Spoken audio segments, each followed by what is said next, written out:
Before he was in New York Rangers, Alex Lafreniere was a force of nature in the QMJHL, playing for the Rimouski Oceanic.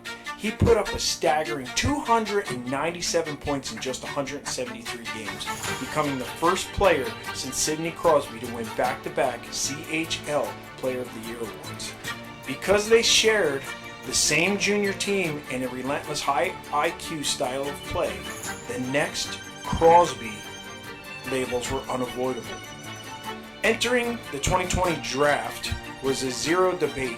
Lafreniere was going to be the number one overall pick, arriving in New York with the kind of hype that the hockey world hadn't seen in years. Lafreniere's transition to the NHL wasn't exactly the Crosby-style explosion that fans were expecting. Ladies and gentlemen, how you doing tonight? Welcome to the Blueshirt Barn. I'm Tom Murphy, Jerry Spangenberg on the other end there. I'm going to talk about Alexei Lafreniere a little bit tonight. You know, a lot of trade speculation bouncing around. Like, I don't know. I'm not sure how relevant all this is, but, you know, we're going to see where it goes the next couple weeks. You know what I mean? Your thoughts, Jer? Well, I mean, there's talks of Shane Wright and Lafreniere being traded 1-for-1 here or whatever they're going to put into this deal, but you know, we'll get into that a little bit down the road here in this video, but we wanted to talk about Lafreniere more or less and how he started and where he started his juniors and why he was compared to Sidney Crosby and what happened along the way to where we are now. You know, like, you look at this guy, you see it sometimes, and he flashes it.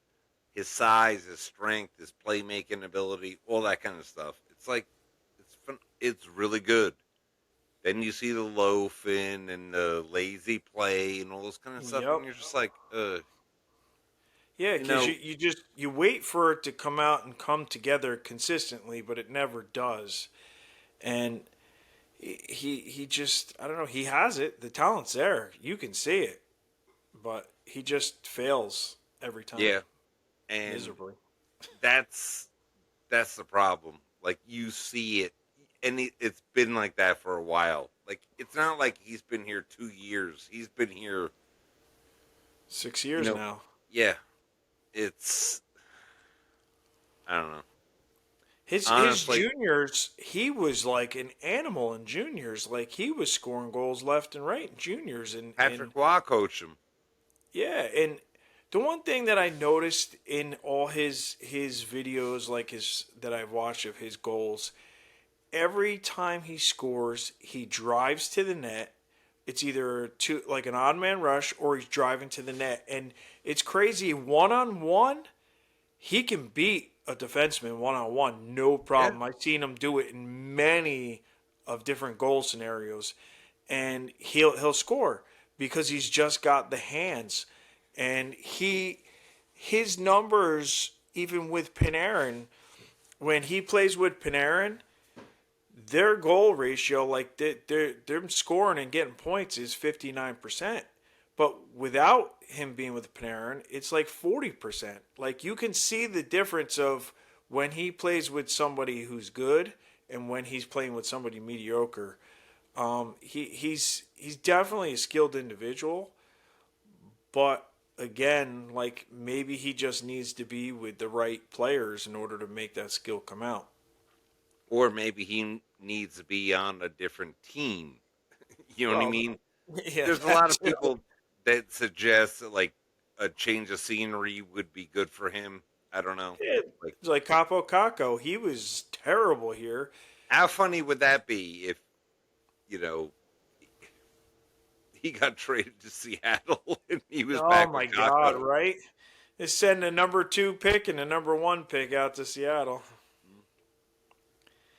And Capo Caco, you know, like him and Lafreniere, they played okay, but they're lazy. They were in the corners. Like nobody was driving to the net. Lafreniere is just he's got so much skill. I think if he would just start driving to the net, he would make a lot more things happen. You know, he's got a good shot.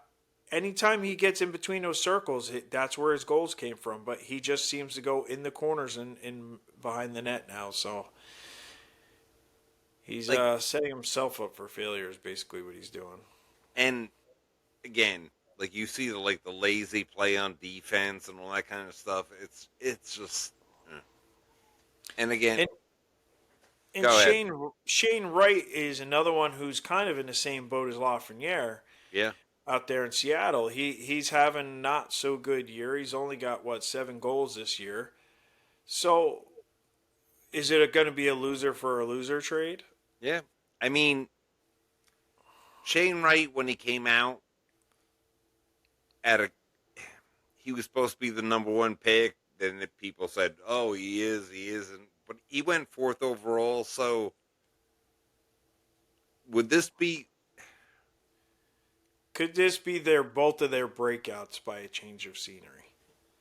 It could be because for one, the Rangers need centers.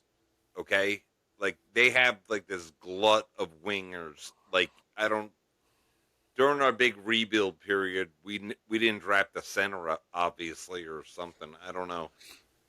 A younger centerman, but not only just getting Shane Wright, who's a good friend of Brendan Othman's, who, might. Would that open the door to trading Vincent Trocheck? Not sure. But, Or would they something to want to think keep about. Trocheck and have 2 centers? Like, I don't know. Would that kid they say his minutes are down, and Lane Lambert's a Barry Trotz disciple. Like, his minutes are down. Like, he's not playing as much. Like, it's obviously more of a defensive-minded thing in Seattle. So,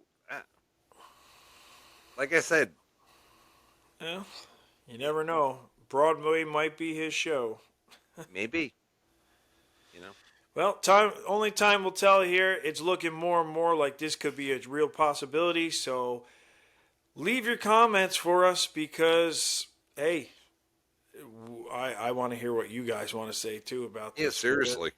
You guys are all resonating with us. Your comments been great lately too. Yeah, your comments are great, and it's exactly how we all feel. We feel the same as you. We're pissed. We want things to happen. You're tired of watching a team just go down the hill. We're tired of spending money on tickets and watching them lose after you just worked. I look forward to this games, and then just kind of it gets through everybody through another week of work. And we all know how you feel, and we're right there with you. So we think this is going to happen. Let us know what you think about this. All right. Thank you, everyone, for joining the Blueshirt Barn. Everyone have a great night.